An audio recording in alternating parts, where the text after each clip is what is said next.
Seeing some frost, and still across the northeast there's going to be plenty of cloud. Central and southern areas, southeast too, seeing quite a grey start to the day, but Wales and parts of Cornwall once again seeing a brighter start to the day. And any cloud, it may linger for a time through the morning, but it's eventually burning its way back towards coastal areas. And once again it could linger for a time, particularly across coasts of East Anglia, Sussex and Kent, but across northeastern parts of England, parts of Scotland, particularly in the northeast, a much brighter day, lighter winds and seeing much more sunshine too, so feeling definitely a lot warmer, a good 10 degrees difference compared to what we had today, but still plenty of cloud across the far north of Scotland, so once again feeling chillier here.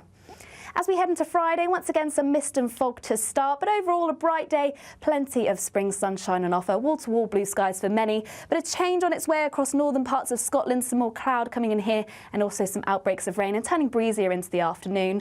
Plenty of pleasant conditions to end the week, but on Sunday seeing a change, some showers, more cloud and feeling a bit cooler too. Heavy showers first thing will be followed by a warm, cosy day.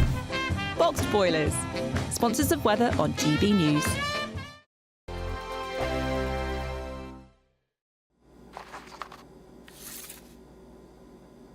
Crash Law 24 sponsors GB News Traffic and Travel Report.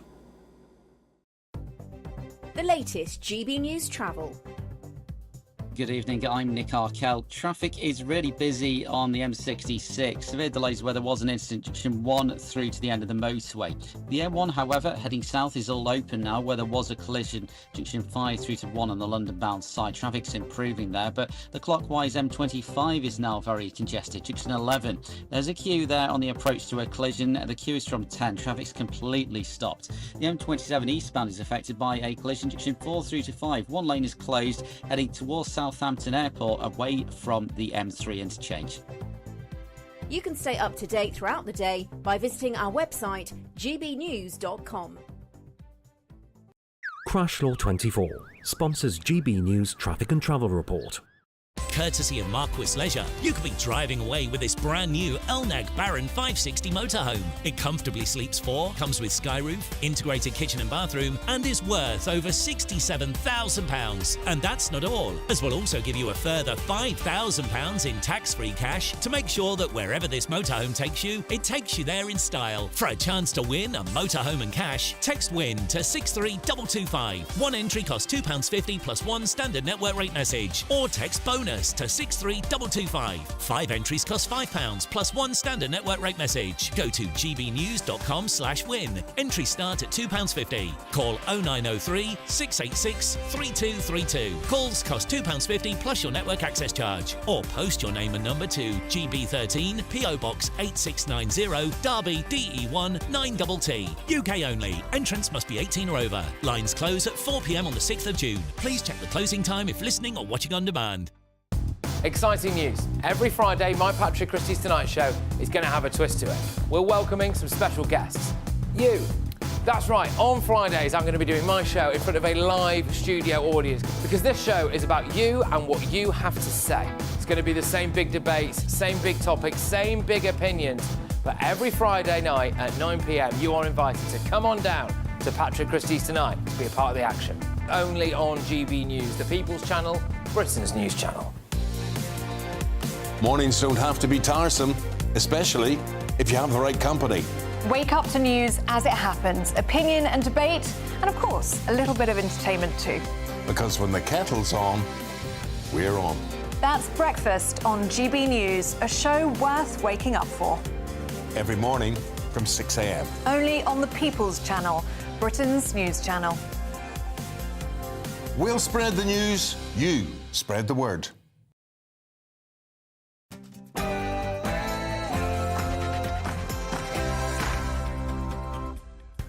Very, very good evening to you and welcome to GBN Tonight with me, Martin Daubney.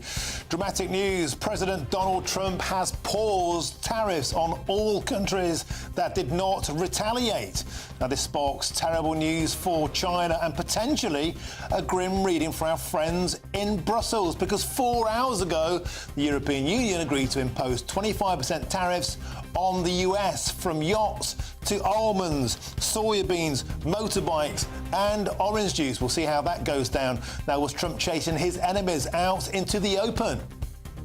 And talking about a rollercoaster ride in the economy, what about the rollercoaster ride in Bedford, where Britain is getting its own Universal Studios, but with Blackpool Pleasure Beach in the red? Should the government have prioritised the north instead? And should this pleasure park be made from British steel, as Nigel Farage and Richard Tice of the Reform Party demands? I'll be joined by that man, Richard Tice, Reform UK's Deputy Leader, on that shortly in the studio. Also later in the show, I'll be joined by the Veterans Minister, aiming to conquer Mount Everest in just 7 days. Now, he also happens to be the MP for Birmingham, so I'll be asking him about the astonishing situation we're seeing up north with the bin strikes, our second city looking like it's in the third world. Now, all of that to come, but first, here's your news headlines with Sam Francis.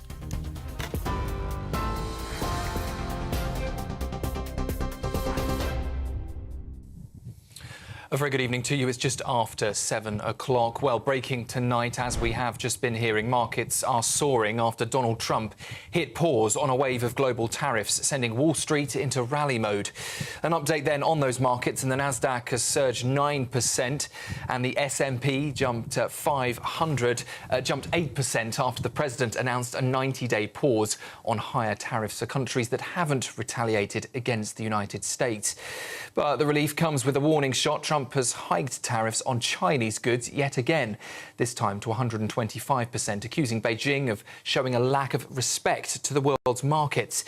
The so-called reciprocal tariff for other nations will now sit at just 10% during the pause, with more than 75 countries said to be in talks with US officials. Trump says the pause is a reward for countries that have held back on retaliation, but for China, well, the tariff war is far from over. Prince Harry has returned to the Court of Appeal today for the second day as his legal team argued his life is at stake under the UK's current approach to his police protection. The Duke of Sussex is challenging the decision to downgrade his security after stepping back from royal duties in 2020. He claims he's been subjected to manifestly inferior treatment. Government lawyers say the move was fair and based on Prince Harry's unique circumstances, insisting the flexible approach taken was appropriate for a non-working royal living overseas. Judges will deliver their ruling in writing at a later date. A £30 million plan to reopen Doncaster Sheffield Airport has won government backing in a major boost for South Yorkshire's economy. Deputy Prime Minister Angela Rayner says the project will get opportunities for jobs and growth off the ground, with up to 5,000 roles supported and £5 billion boost to the economy by 2050. The airport, which closed in 2022, is set to be revived under a new venture called Fly Doncaster. The UK is in for a blast of sunshine, with temperatures set to hit 24 degrees in London and the southeast on Friday, which could mean it's the hottest day of the year so far. But with the heat comes a serious warning. Fire crews say the risk of wildfires is extreme after weeks of dry weather and barely any rain. Blazes have already broken out across Northern Ireland and in Scotland, with crews there responding to dozens of wildfire calls overnight. The London Fire Brigade is also urging people to ditch the barbecues, bin the rubbish and stub out cigarettes properly, especially in parks and in open spaces. And the King has warned that peace is never to be taken for granted in a historic speech to Italy's parliament earlier, marking the first time that a British monarch has addressed both Italian houses. A military band played the Italian anthem as he entered the Chamber of Deputies, where hundreds of MPs gathered to hear him speak. His Majesty reflected on the echoes of war across Europe and pledged to strengthen ties between the UK and Italy, calling the nations deeply intertwined. The address, spoken partly in Italian and falling on his 20th wedding anniversary, drew some laughter as he joked about British takes on Italian cuisine and his own questionable language skills. That's the news on GB News. A full roundup in an hour's time, and of course plenty more on that breaking news regarding the tariffs right now with Martin. For the very latest GB News direct to your smartphone, sign up to news alerts by scanning the QR code or go to gbnews.com/alerts.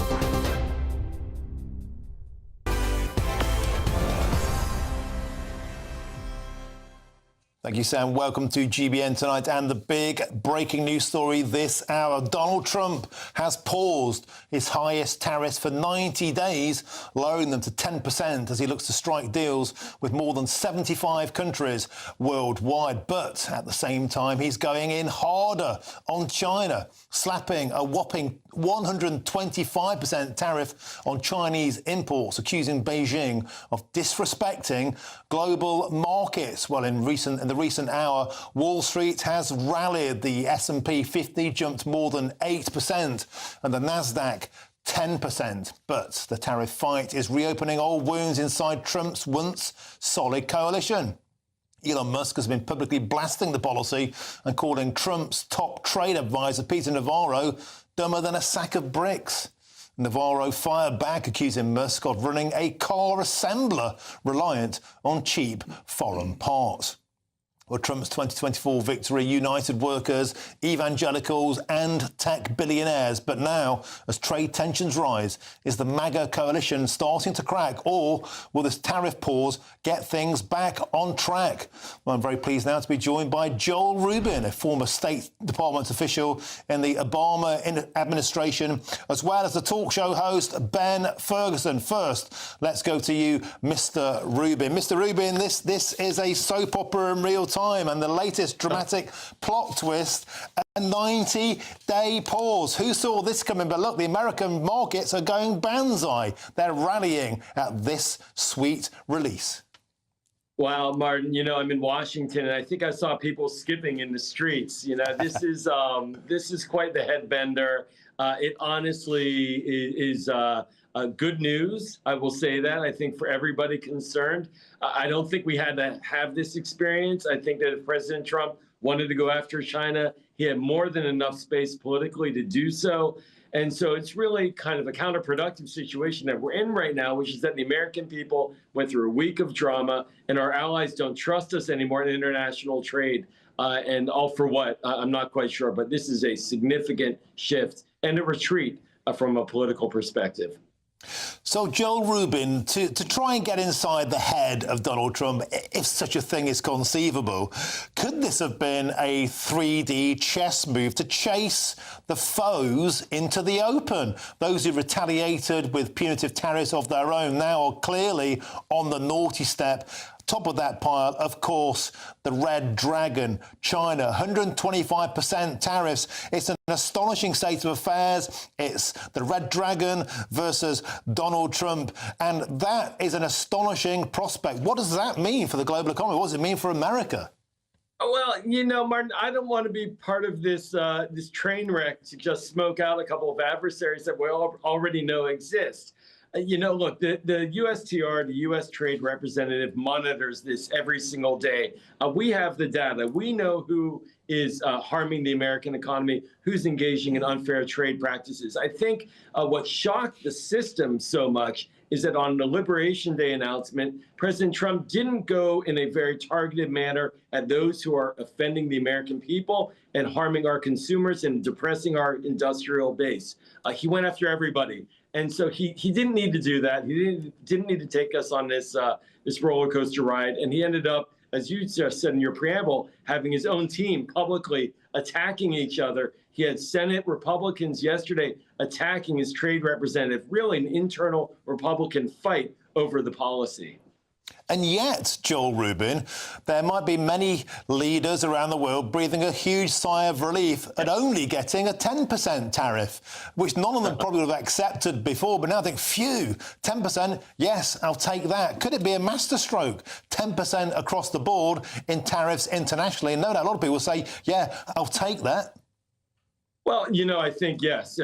Clearly, there's a glass half full to look at from this perspective, and now you're going to see countries try to whittle that away. I think the 10% idea, it is an innovative idea from a negotiating perspective if you want to get to parity and real reciprocal tariffs. And this is the key point. The idea of reciprocal tariffs where we are tariffing at the exact same rate as those who are tariffing us, that makes a lot of sense. So maybe now there's a chance to reset, But certainly the rollout of the past week did not get us into a place where we could have those negotiations in a reasonable way. Now there's a possibility of legitimate dialogue, negotiation, and deals. Now, Joel Rubin, this side of the pond, we're naturally quite obsessed with the European Union and the Brexit bonus. And of course, earlier on today, the European Union decided that they would respond with tariffs in their wisdom to the tune of 20 billion euros worth. Tariffs on soybeans, motorbikes, orange juice and a whole range of American products. It's not clear as we speak if Donald Trump sees the European Union as one of those people in the enemies list, but you'd think that they'd be kind of quaking now. Ursula von der Leyen perhaps assuming the brace position in Brussels. Well, one interesting story, of course, is that when they threatened bourbon, American bourbon, President Trump said he's going to put 200% tariffs on French and Italian wine. You know, look, I think stepping back from this, to your point, there's a bigger disconnect right now between the Trump administration and Europe writ large across NATO, as well as, of course, the European Union. And this is real. There are real stresses between the two. I think the EU, they may regret that they made these moves this morning, but one could also argue that that is perhaps what finally pushed President Trump to put in the 90-day pause. But either way, the longstanding challenge between the Trump team and the European countries, our allies, that's not going away anytime soon. And Joel Rubin, we can see on our screens now, there's live feedback there. The Dow Jones Index DJI currently 6.6% up. That more or less eviscerates, wipes out. That's a very good day. You can see there, it looks like an Elon Musk takeoff rocket trajectory there, wiping out the downturns of the past couple of days. Donald Trump did say, don't panic, don't be a panico, buy in and you'll get an impossibly rich. Do you think this is all part of the plan? Well, I think the problem now, he has his credibility on this whole plan. I mean, a week ago, he says he's going to tariff everyone and he's not going to back off. And he sends his poor Commerce Secretary to say, Howard Lutnick, to say, the president's not changing his mind. And now a day and a half later, he changes his mind. And so I think that we have to really wonder, if you're in the business community, what does the future hold? In 2 weeks, will he decide now it's time to put the tariffs back on? So this could have a real damaging effect on long-term investment in the American economy. What I want to see is, are we going to have reinvestment back in the United States? Are we going to have factories be invested in? Is his goal ultimately, which is to reinvigorate the American economy, actually going to be achieved? Or is all this helter-skelter just going to confuse the market and investors and keep them paralyzed from making long-term commitments? Well, Joel Rubin, a lot of people in America, as in the United Kingdom, will be praying that the industrial base over here is reinvigorated. Perhaps there's now a competitive advantage over China, particularly on steel and the like. Joel Rubin, the former State Department official in the Obama administration, thank you very, very much. Now let's get back now to Westminster. I'm joined by Richard Tice MP, the Deputy Leader of Reform UK. Mr Tice, you're watching the markets there respond in real time. What's your reaction? Well, I've been much more actually relaxed about this than many other people. In fairness, credit where credit's due. I think the Prime Minister held his nerve. I think he was calm about this and said, let's see what happens. We all know that President Trump, he said he was going to put tariffs on, but we know that he's a disruptor. We know he's unpredictable. He's smoked a few people out, including China and the European Union. This is all a negotiation. Obviously, we've got to find out, what does that mean for steel and car tariffs? Do they come back down to the 10%? So let's wait and see. But I think what he's done is he's reminded people, don't underestimate or mess with the United States. We're not going to be ripped off, and we need to learn lessons from that. And that's why we'll be talking about it later in the programme. But, we've got to think the same about the United Kingdom. We've got to think the UK economy first. We've got to protect our own businesses. But the other thing that obviously President Trump is looking at, he's looking for international investors to reduce the unpredictability by investing in the US with manufacturing plants. Reindustrialising the United States, we need to reindustrialise the UK by having cheaper energy, by getting rid of daft things like carbon taxes and net stupid zero. We can see on our screens there, look now, live figures, 6.62% up now. That's a significant gain. It really is take-off trajectory. It's almost like it was planned. Before we get on to the theme park, you presumably would be welcoming the fact that we've offshored our carbon for so many years. We've gutted British manufacturing in China. They've been using slave labour. They've been using dirty energy. We've had a clean conscience, but we've paid a price. I don't welcome the fact that we've been offshoring at all. I think it's been a catastrophic disaster. And this whole sort of anxiety over CO2. You know, CO2 is a plant food. It's not poison. We've all been led down the garden path. And it's decent, ordinary, skilled jobs in the steel industry, the car industry that's being decimated as we speak. You realise that car production is like half what it was 6 or 7 years ago. It's the lowest for 70 years. It's dropped. This year, it's 11% lower than where it was last year. It's a catastrophe. The chemicals industry is struggling. Oil and gas is struggling. We could reindustrialise all of this if we get rid of net stupid zero and go for a proper industrial strategy. Now, it appears that there is a temporary pause. That may include the European Union. We don't know yet. But if it is parity with the EU, if it is a blanket 10% on Brussels and a 10% blanket tariff on the UK, does that wipe out the so-called Brexit dividend? No, what we've reminded everybody is that actually we do have the flexibility to negotiate our own trade deal with the US, which we can do on a partial sort of sectoral basis across different industries where we know we can get a deal done. There are some where it may be just too difficult. You leave that in the too difficult tray. That's part of the opportunity. And I think what President Trump has very cleverly done, because actually he likes the UK, he's just reminded people that Brexit's an opportunity and there's a Brexit bonus that we should try and take advantage of. Okay, Richard Tice, I'll come back to you shortly, but let's now cross again back to the US and join the talk show host Ben Ferguson. Ben, welcome to the show. An astonishing day in geopolitics. Once again, never a quiet day at the moment. What's your take on this incredible pause of 90 days on global tariffs? Yeah, I think it's a smart move by the president. It's a calculated move because once he realized that he had a coalition of 75, 76 countries and counting that were willing to negotiate, he understood, okay, I've gotten a part of my mission done, which is to decouple from China and to allow other countries to have a fair trade deal with America and for America not to be taken advantage of any longer. And what you saw from the very beginning, when Vietnam said we're sending over a delegation, we'll be there for 14 days, we want to get a deal done, is the president said that's exactly what my goal was, to put America first, not last in trade negotiations, to get better deals with all these countries that need to be redone, and to make sure that we're not relying on China from a national security standpoint. So I actually think this is going to be a bigger win, actually, for so many countries in the world, and not just for America at the same time. It also is going to make China a lot less important in the world, and it sends a clear message to other countries and companies. America wants to work with you as long as you're working with America. It has to be fair. It has to be a deal that makes sense for both countries, and you can't put America last. And so this is great also for American workers. And Ben Ferguson, of course, sceptics, of which there are many, especially in the American media, have been calling this a nuclear winter incoming, and suddenly these shoots appear to be coming out. The winter appears to be passing, but has the true foe been exposed in China? And what does that mean for America? I mean, America offshored its manufacturing, the same as the United Kingdom, particularly in steel, in dirty energy, in manufacturing. Donald Trump has said all along he wants to make America great again by bringing jobs back to the States. Do you think that's now going to happen?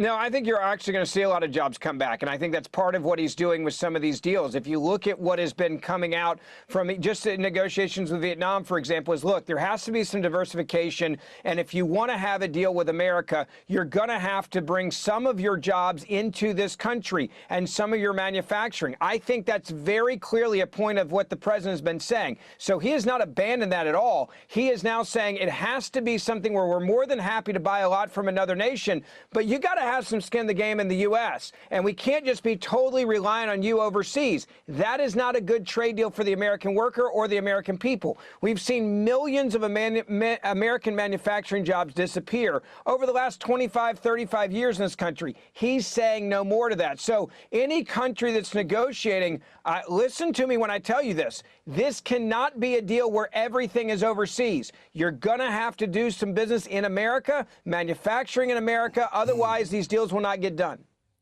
And Ben Ferguson, do you think at the outset that every country in the world would never have accepted a 10% tariff, but by imposing the terror of gigantic tariffs, now they'll be queuing up to take a 10% mercy beating? Is that part of the art of the deal here? Well, I think the art of the deal here for the president was he wasn't messing around, and he meant it when he said, you're taking advantage of us. This is the trade disparity. I'm not going to allow you to put tariffs or not even allow some of our products to come into your country while we're flooding America with your products. So this was the only way he saw that he could reset the negotiations and actually have a real impact on changing this imbalance. It obviously worked. And look, there's a lot of deals that are going to get done. I've been told that the countries genuinely are waiting to meet with the White House. They are lining up, and there's a lot of phone calls that are happening. All of my friends at the White House have said this is a historic moment for American workers and to get a better deal. That's good for everybody. And I also think this goes back to a national security issue. We saw the imbalance with China and COVID. We saw how vulnerable we were during COVID for important things that deal with our national security, even pharmaceuticals. And so what the president said was, we can never allow that to happen. We now know that we're exposed. We know how dependent we are on China. They're taking advantage of us. No more. So he's going to empower other nations to grow, for their people to get great wages and get great manufacturing jobs, but you got to do some and invest in America. He's not going to allow for no investment or manufacturing here. Now, Ben Ferguson, before I let you go, this is a fascinating conversation. There'll be a lot of people breathing sighs of relief around the world tonight.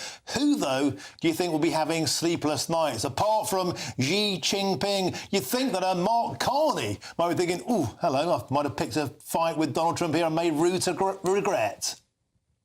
Yeah, look, I think the people that aren't going to sleep tonight is going to be China, China, China. And if China wants to keep going into a trade war with the U.S., we have now created a situation where we've also said to manufacturers, you better get out of China because this is what can happen if you stay. We're not going to do it anymore. I think every other country on this list right now should learn from what is happening with Vietnam and Malaysia and Taiwan and say, okay, let's do a sensible deal. But I think everybody should sleep well tonight. The president understood this was a massive correction over 20, 30, 40 years, and we're going to do it quickly. He got it done quickly. And by the way, a lot of the media in the U.S. has been attacking Trump because they want to undermine him no matter what. They all have egg on their face right now as well.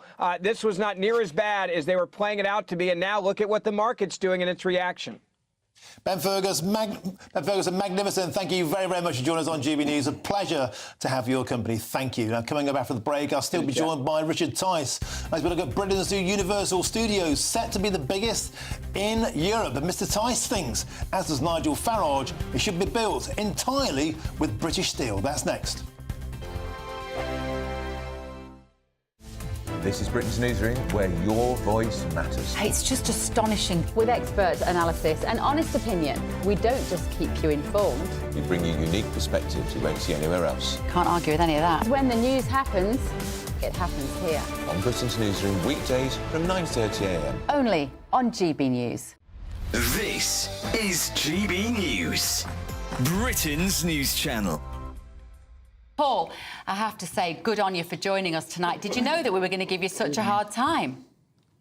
Well, it's certainly provoked some discussion, and the purpose, actually, of the naming of the streets was to recognise the significant medical pioneers that worked at that hospital over 100 years and often contributed to medical innovations that reduced the fact that we, no longer have infectious diseases so widespread in our population. So my original idea was actually to try and save the buildings and the amazing architecture of the hospital. Unfortunately, it was demolished despite my efforts.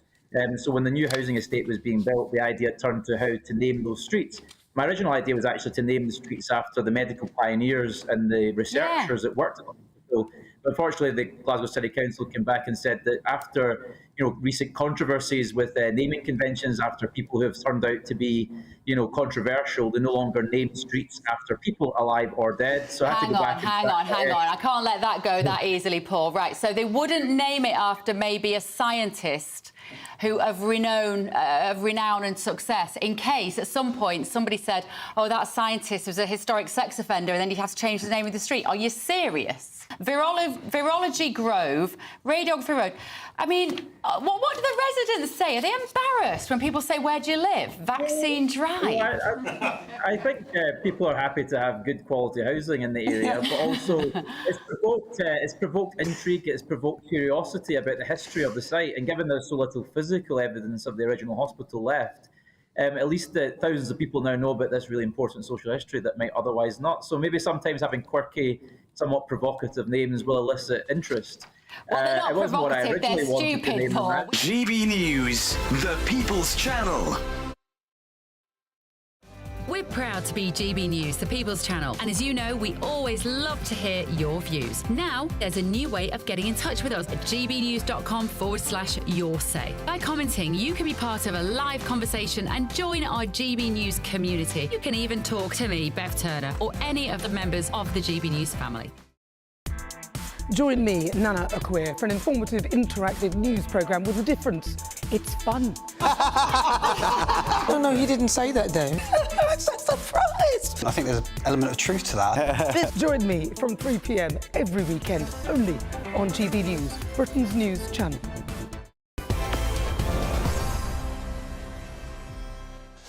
Welcome back to GBN Tonight with me, Martin Daubney. Now, the government today has just signed off a multi-billion-pound deal with Universal to build a major new theme park in Bedford.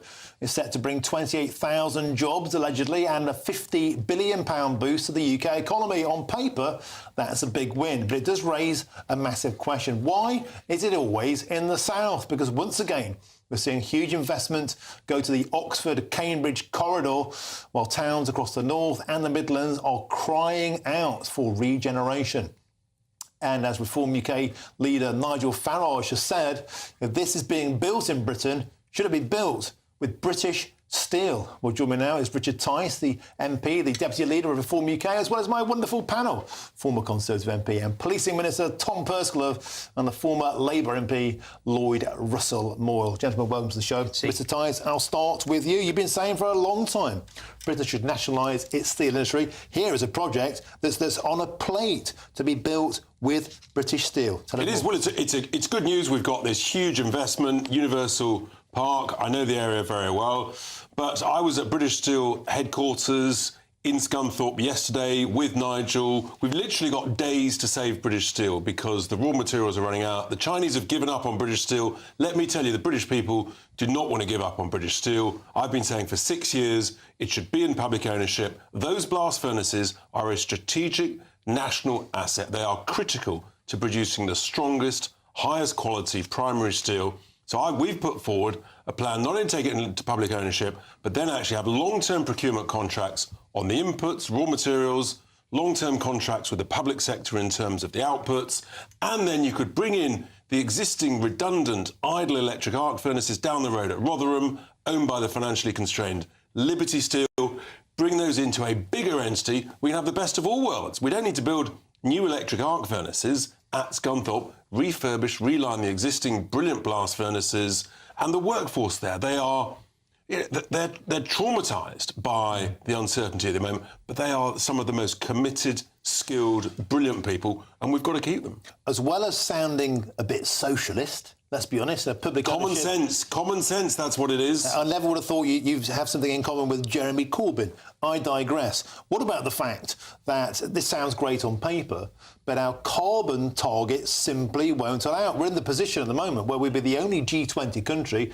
that can't produce our own virgin steel. Government policy would stop you doing this. But because it's common sense, that's why you should scrap the carbon taxes, scrap net stupid zero. More and more people are recognising that we're in the right here. You've got editorials from the Times and the Daily Mail now saying we've got to reset all of this. Fundamentally, we've got to reindustrialise Britain, create these great jobs, skilled jobs, and make people better off. And this is the way to do it. And, of course, you bring in the best global management and expertise. I've been talking to some of those people. And we can do this, and we've got to be courageous and go for it and not be so sort of lily-livered about it. OK, beautiful stuff. Let's get my panel in now. Tom Pursglove, Lloyd Russell-Moore. Lloyd, I'm going to start with you. You might agree with Richard Tice here. Nationalise British Steel, British Steel for British funfairs. I broadly agree. Let's remember British Steel was nationalised only less than 10 years ago by the Conservative government, and they then flogged it off on the cheap to the Chinese. We opposed that at the time because we said, you've brought in this national asset, you've got it now, we should actually utilise it, but instead their ideological dogma on kind of neoliberalism, selling off everything of the family silver cheap, meant that they gave it to the Chinese, who are not our friends, let's remember, and we're now in the situation we are. So, yes, we need to reset the clock back to a few years ago where we had this opportunity.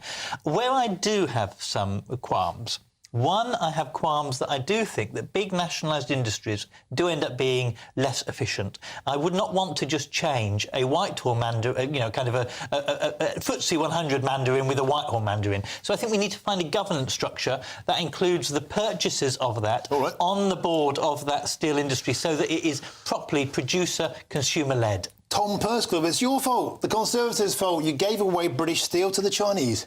Well, you won't find a stronger Conservative in favour of the steel industry. As a former MP for Corby, I feel really passionately about this, and this was an issue that I always campaigned on. Worked really intensively with steel workers in my community to drive this forward, to make sure that we continue to have a steel industry in the country. I agree with Richard. It is absolutely imperative for our national security that we have a steel industry. So, fundamentally, if it requires nationalisation at the end of the day, that is where we will have to go, because you cannot leave yourselves vulnerable in the world as it is today with conflict on the European continent. But actually, the project that we're talking about here, this project in Bedford, I think is brilliant news. I grew up 10 miles down the road, and the good news is that the Corby Steelworks isn't far away. So if they need steel tubes to deliver this project, they can be delivered locally, and we should be very selfish about this. There's a £50 billion economic benefit coming to this country over the course of the period running up to 2055. Obviously, 20,000 jobs in the supply chain here, 8,000 permanent jobs at the end of this. We should make sure that every last penny of benefit that we can draw down into British business, the local economy and jobs should be extracted, and I wish them well in doing that. OK, well, it's been one hell of a rollercoaster ride in the news cycle today, and what a way to end it. Harmony between the Conservatives, Labour Party and Reform. Richard Tice, Tom Pursglove and Lloyd Russell-Moore, thank you very, very much indeed. Thanks to my panel. Now, coming up, 5 small local inquiries into the grooming gang scandal promised by the Labour Party in January may not now go ahead. I'll be joined by a former councillor in Oldham on this topic next. Good Afternoon Britain isn't just about us. The wonderful thing about this programme is it's about everyone watching. It's an interactive programme. Well, there absolutely is something to see here, and we're going to be talking about it more. Whether it's breaking royal news, please bring us up to date, or indeed a particularly punchy speech in the House of Commons. Very, very curious. We bring it to you live, and then we bring you live reaction as well. That's Good Afternoon Britain, weekdays from midday. Only on GB News, the People's Channel, Britain's news channel. It's Patrick Christie's Tonight, and here we do things differently. It's explaining the absolute madness of this, doesn't it? It's explosive. I mean, this is very good. It's lively. 850. Your government sat there short and it did nothing. It's controversial. And the Middle East has been in turmoil since before I was born. It's everything you need to kickstart your evening. Everyone's had their Weetabix tonight. I love to see it. That's Patrick Christie's Tonight, weeknights from 9 p.m. Only on GB News, the People's Channel, Britain's news channel. Westminster, the ultimate clique. And you're fighting like rats in a sack. But here on the Camilla Tominey Show, we ask the questions the establishment media is too scared to ask. OK, let me ask you a straight question, because I know you're a straight-talking politician. Whether it's net zero, illegal immigration or law and order, nothing is off-limits. You had the power then. Yeah, as I and say, now you've lost it. That's the Camilla Tominey Show, a politics show that's fearless. But no, let me finish my question if you don't mind, because it is my show. Sundays at 9:30, only on GB News, the People's Channel, Britain's news channel. The royal family is an enduring symbol of tradition, unity and pride for Britain. At GB News, we celebrate what makes this country great. In our new royal newsletter series, you can join me, Cameron Walker, for Inside the Palace, an exclusive look every week that takes you beyond the gates and brings you the very latest from those at the heart of the monarchy. Never miss a royal moment again. Sign up now. Go to gbnews.com/royal newsletter and get the latest straight to your inbox. Hi, I'm Michelle Dewberry, and my show is your opportunity to cut through all the noise and dive in headfirst to some robust debates. Ideas clash. Situation, isn't it? No, Because the failure is... You're the failure is... deliberately avoiding my point. Nothing's held back. And if you think this is the end of it, wait for more. And we do not shy away from the difficult stuff. Sometimes I want to shake people and say, if only you understood. So join me on Jubes & Co. weeknights at 6 p.m, only on GB News, Britain's news channel. Join me, Nana Akwe, for an informative, interactive news programme with a difference. It's fun. No, he didn't say that, Dave. I'm so surprised. I think there's an element of truth to that. Join me from 3 p.m. every weekend, only on GB News, Britain's news channel.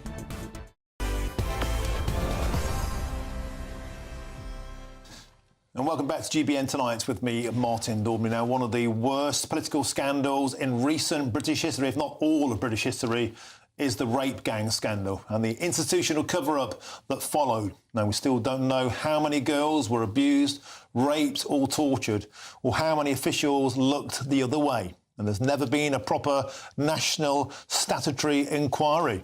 And now, even the 5 small local inquiries promised in January by the Home Secretary may be about to be scrapped.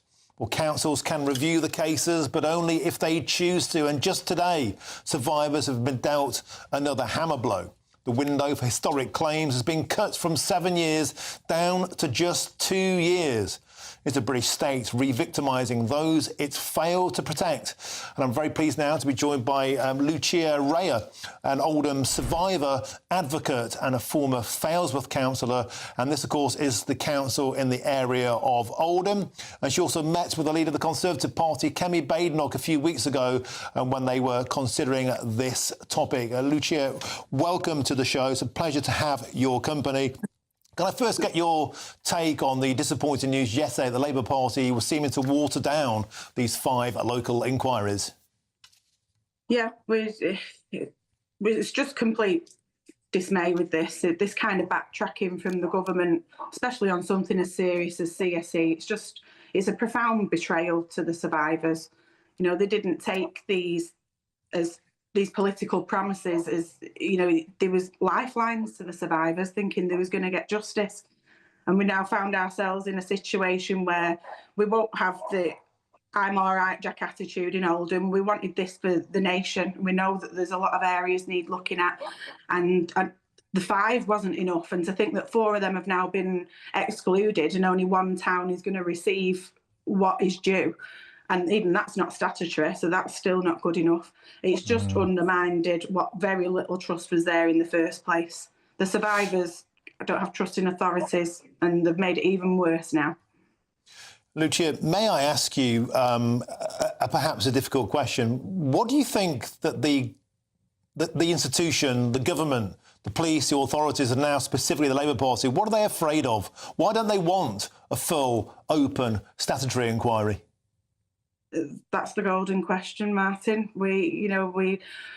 Even this, I think this audit has been delayed. Was it Baroness Louise Casey was supposed to be looking into the data around that? That's, you know, it was supposed to come out this month. I think that's going to be delayed as well. You think, have they seen something in this data? They can't face it. You know, they're making these decisions. We don't know what's changed, who they've consulted to come to this conclusion, and then they just drop it like a bomb on these survivors again and make them re-traumatised, and they're not even offering any specialised support after this. So we don't know why they're doing this and why they don't want to.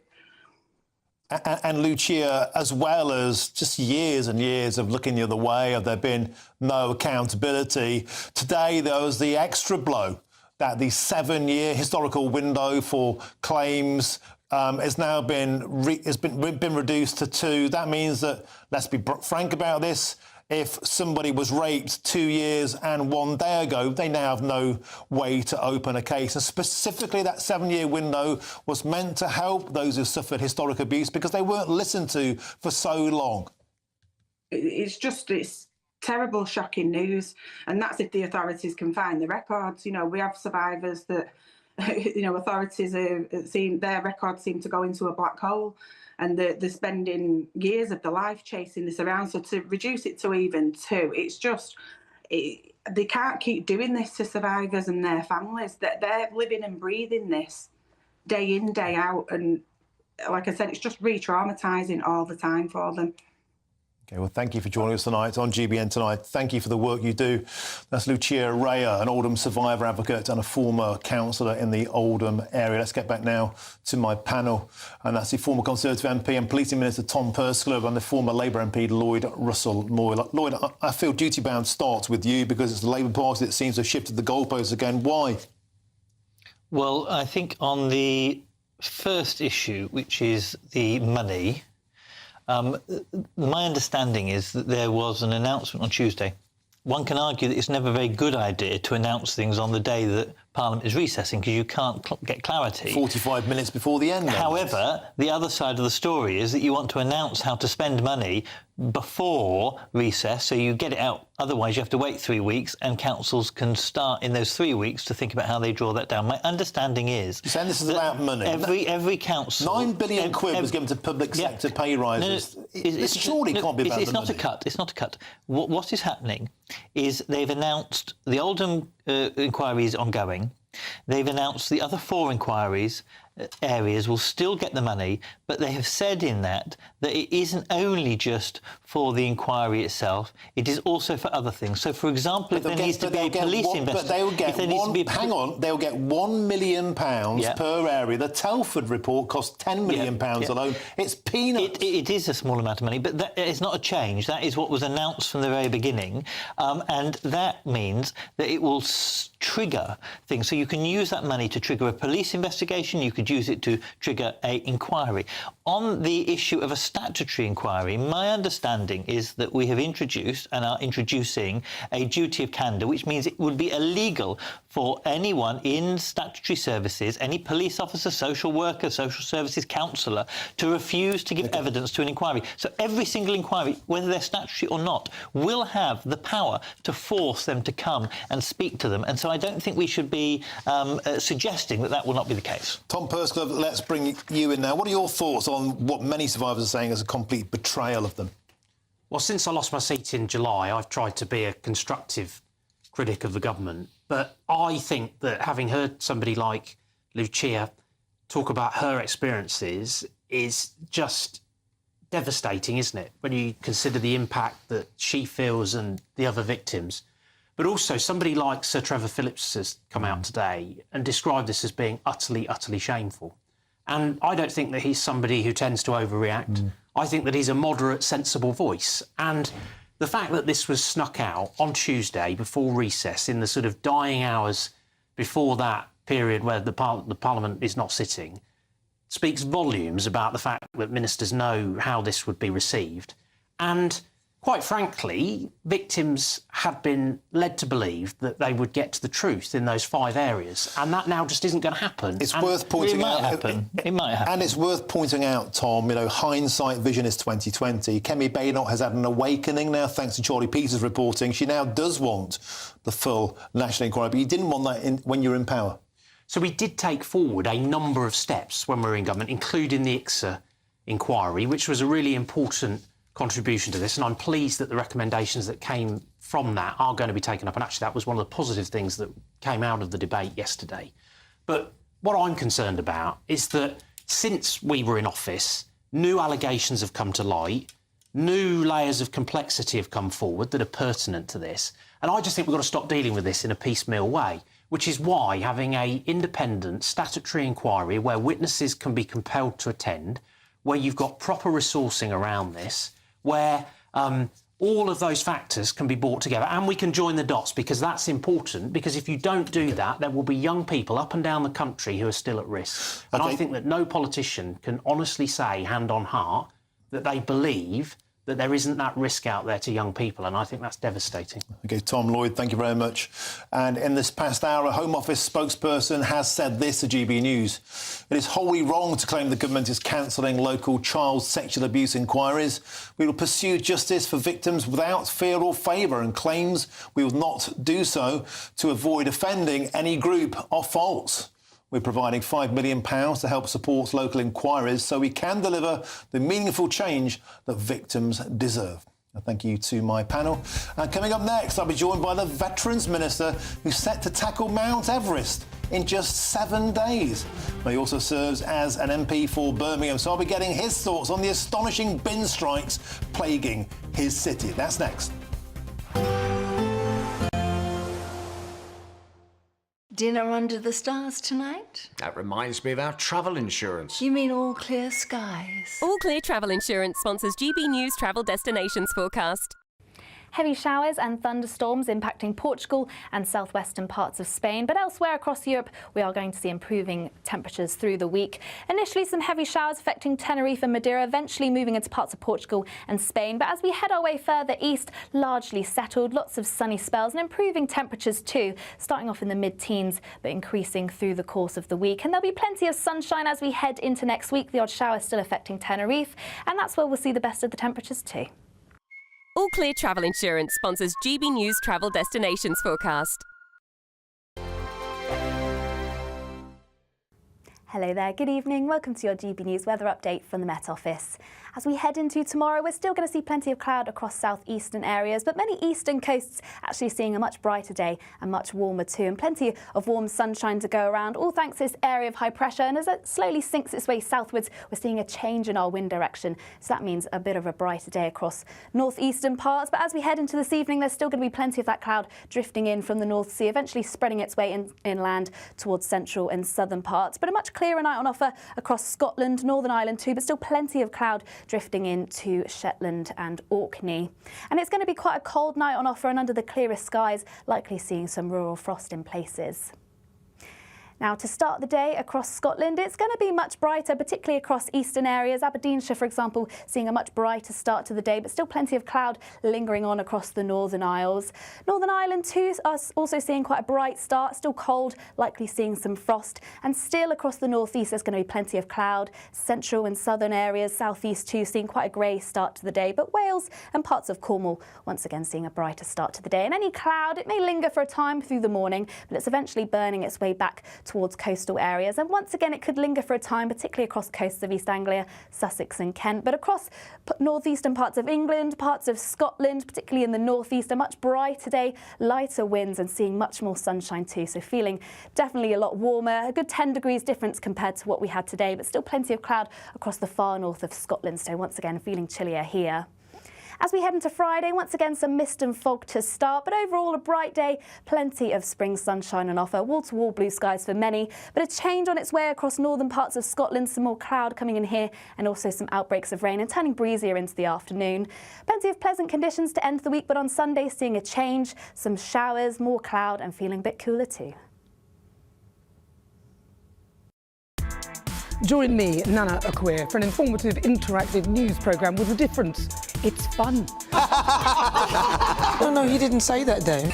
I'm so surprised. I think there's an element of truth to that. Join me from 3 p.m. every weekend, only on GB News, Britain's news channel. I'm Christopher Hope. From pop stars to politicians, I'll interview anybody in a pub who's got a political opinion. Join me every Friday on Spotify, Apple Podcasts, YouTube or gbnews.com, or wherever you get your podcasts. This is GB News, the People's Channel. We're proud to be GB News, the People's Channel. And as you know, we always love to hear your views. Now, there's a new way of getting in touch with us at gbnews.com/yoursay. By commenting, you can be part of a live conversation and join our GB News community. You can even talk to me, Bev Turner, or any of the members of the GB News family.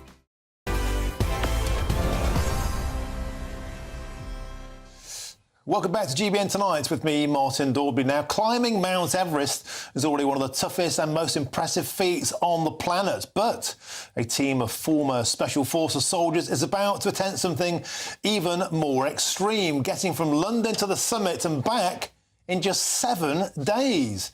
Now, it's called Mission Everest, and it's not just about breaking records. It's also about raising awareness and raising funds, lots of them, for veterans using elite training, cutting-edge gear and sheer determination and grit to make the impossible possible. Well, leading the charge is Colonel Al Cairns, the Member of Parliament for Birmingham Selly Oak and the Minister for Veterans and People. I'm delighted to say joins me live on the show. Colonel Cairns, this is pretty impressive. 7 days to the summit and back. Tell us all about it. Well, thanks, Martin, for having me on the show. This is it's a great opportunity to really raise awareness about veterans in a positive light, raise some resources, but importantly, demonstrate to people that we can achieve anything we want to if we put our mind to it. It's a great challenge. 7 days. The record is about 21 days, so anything under 21 is a success. But we're going for 7. And I've been watching some of your training videos and pictures. You're all in very, very good shape. You're taking this very, very seriously. And tell us about some of the incredible training you've been having to do back here in Blighty to try and get your body used to this punishing schedule of altitude. Yeah, so there's 2 things that are going to step us or hold us back. One is the weather, and the second one is the altitude. So at the moment, all of the team are sleeping in tents on their beds, which has a little pipe connected to a machine that pushes deoxygenated air into the tent and simulates altitude. So last night I slept at 5,400 meters, and that prepares the body, increases the red blood cell flow, and hopefully reduces the impact of altitude and allows us to go high fast. And Colonel Cairns, have you also been using some wizardry? You've been inhaling xenon gas, I believe, which helps, again, those red blood cells to get to booster level. Yeah, so we haven't done that yet. That's just one of the marginal gains we're looking at. We'll probably do that just before the end of the month, which again just reduces the impact of altitude, especially on the brain, but also on, increases the red blood cell flow. So it allows us to get the oxygen we need to keep the body moving at that altitude much faster. So it should be good. And tell us about how much money you're hoping to raise, how can people get involved, and where will that money go? So we have a GiveWheel platform. If you Google search Mission Everest, you can go on there. Any amount of money would be fantastic, from £1 all the way through to larger sums. We're trying to raise up to £1 million. We'll see how that goes. We're at 35,000 at the moment, which is fantastic, and we've got other people who've made pledges. It's going to go to veterans charities, helping those that have served our country and need it the most, but also help raise awareness for veterans as we move forward. Well, Colonel Cairns, it's a fantastic initiative. The very best of luck with that. And now I have to bring you back down to earth and ask you about the bin strike in Birmingham. Of course, you're a Member of Parliament for Birmingham Selly Oak, and we're not getting anywhere. Bin lorries are being allowed onto the picket lines, rats the size of cats. It looks like a third world city. How can we get this deadlock removed and get those bins out of the way? Yeah, so I went round, obviously the MP for Selly Oak. I was walking around the constituency today and last week, and the bins are stacked quite high. We are actually getting at it now. We've worked with the police to ensure the picket lines are enforced and allowing the trucks in and out of the recycling centre. So we are getting some rubbish picked up. It's by no means good enough. I implore both the unions, the strikers themselves, and of course the council to come to a solution, because the only people that are suffering are the constituents here in Selly Oak and across wider Birmingham. And the broader impact is going to cost lots more money to pick up and deal with the rubbish that is piling up on people's street corners. Yeah, there'll be a lot of people watching the show that will be wishing those unions would get in the bin. But Colonel Al Cairns, very, very good luck with you with your ascent of Everest. And thanks for joining me on the show tonight on GB News Tonight. Thank you very much. Now let's get back now to the studio. Sir Jacob Rees-Mogg, Hove's interviewer, man who always likes to say summit challenge. What's on your show? What are we going to be talking about? Well, we've got an interview with Errol Musk, the father of Elon, which is a perfect time to be talking to him, as his son says that the trade minister is as stupid as a sack of bricks, and then apologises to the bricks. We're going to be talking also about what's been going on in Rotherham, with more people prosecuted for the riots around the asylum home than have been prosecuted for the terrible sex abuse, and the government backing away from the sex abuse inquiry, downgrading it. I know you've touched on that, but they seem to have used a quiet Tuesday before the recess in a classic parliamentary feint to move away from something that they promised that they would be doing, which is really pretty shoddy. It's an astonishing state of affairs, and we've had councillors and survivors advocates on the show today and on my show earlier. It's just an incredible letdown. So Jacob Rees-Mogg is up next with State of the Nation. Of course, I'll be back tomorrow, 3 till 6 p.m. Today was the day Donald Trump pulled those tariffs for 90 days. Is this genius, or was it all a happy accident? I'll see you tomorrow, 3 till 6. State of the Nation up next with Sir Jacob. But first, here's your weather, and it's Honor Krizik.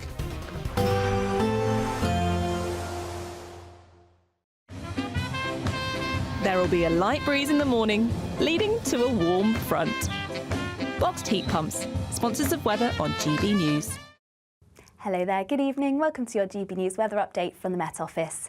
As we head into tomorrow, we're still going to see plenty of cloud across southeastern areas, but many eastern coasts actually seeing a much brighter day and much warmer too, and plenty of warm sunshine to go around, all thanks to this area of high pressure. And as it slowly sinks its way southwards, we're seeing a change in our wind direction. So that means a bit of a brighter day across northeastern parts. But as we head into this evening, there's still going to be plenty of that cloud drifting in from the North Sea, eventually spreading its way inland towards central and southern parts. But a much clearer night on offer across Scotland, Northern Ireland too, but still plenty of cloud drifting into Shetland and Orkney. And it's going to be quite a cold night on offer, and under the clearest skies, likely seeing some rural frost in places.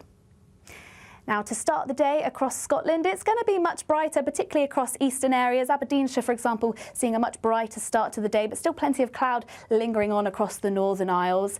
Northern Ireland, too, are also seeing quite a bright start, still cold, likely seeing some frost. And still across the northeast, there's going to be plenty of cloud. Central and southern areas, southeast too, seeing quite a grey start to the day. But Wales and parts of Cornwall, once again, seeing a brighter start to the day. And any cloud, it may linger for a time through the morning, but it's eventually burning its way back towards coastal areas. And once again, it could linger for a time, particularly across coasts of East Anglia, Sussex and Kent. But across northeastern parts of England, parts of Scotland, particularly in the northeast, a much brighter day, lighter winds and seeing much more sunshine too. So feeling definitely a lot warmer, a good 10 degrees difference compared to what we had today, but still plenty of cloud across the far north of Scotland. So once again, feeling chillier here. As we head into Friday, once again, some mist and fog to start, but overall a bright day, plenty of spring sunshine on offer, wall-to-wall blue skies for many, but a change on its way across northern parts of Scotland, some more cloud coming in here and also some outbreaks of rain and turning breezier into the afternoon. Plenty of pleasant conditions to end the week, but on Sunday seeing a change, some showers, more cloud and feeling a bit cooler too.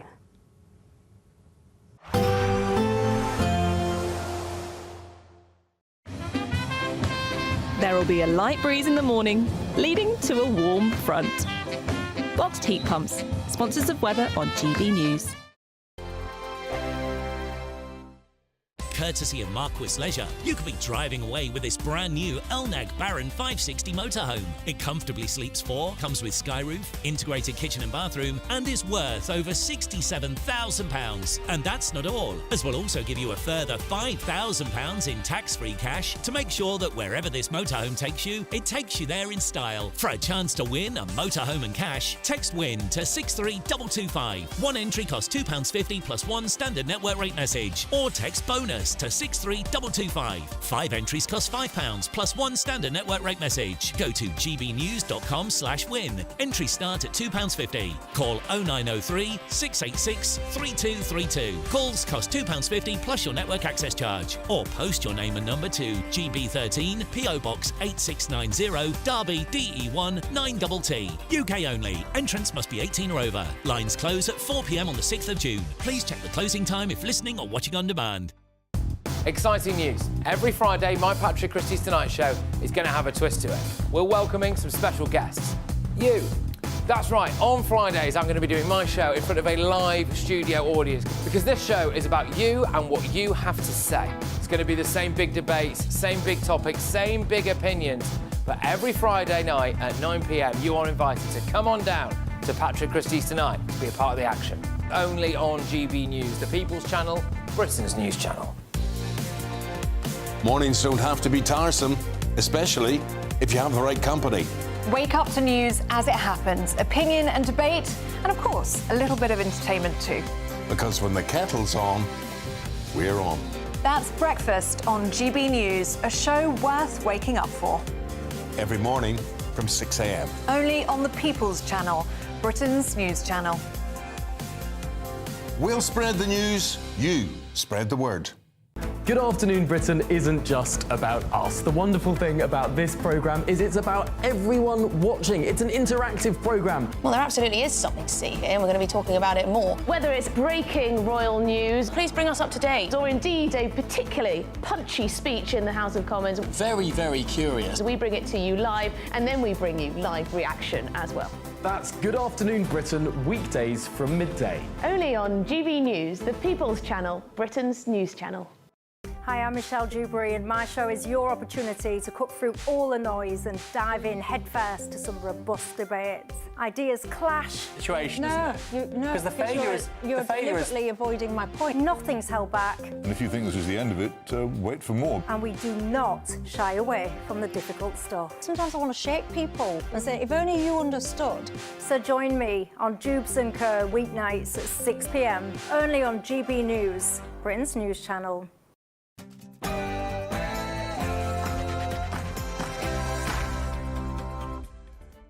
Hello, good evening. It's me, Jacob Rees-Mogg, on State of the Nation tonight, as GB News reveals the number of people jailed for rioting at a no-tell housing asylum seekers in Rotherham has now exceeded the number of grooming gang abusers jailed from the same town.